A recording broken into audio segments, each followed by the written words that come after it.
পাকিস্তান ভারতের যুদ্ধ বিমান 5টি ধ্বংস করে দিল। আসলে যুদ্ধ লেগে গেল। প্রিয় বন্ধুরা, নতুন নতুন ভিডিও পাওয়ার জন্য সাবস্ক্রাইব করে পাশে থাকবা। তোমাদের জন্য নতুন নতুন ভিডিও নিয়ে আসতেছি। অবশেষে যুদ্ধ লেগে গেল। গভীর রাতে কাশ্মীরে বিমান হামলা চালিয়েছে ভারত। 5টি যুদ্ধ বিমান ধ্বংস করে দিল পাকিস্তান। সাবস্ক্রাইব করে পাশে থাকবা। कश्मीरी ब्रदरन, पाकिस्तान हमेशा जिंदाबाद।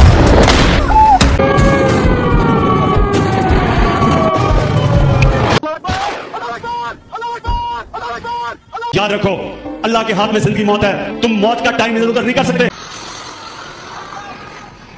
পাকিস্তান ভারতের আসলে যুদ্ধ লেগে গেল। ভারত 5টি যুদ্ধ বিমান ধ্বংস করে দিল পাকিস্তান। সাবস্ক্রাইব করে পাশে থাকবা।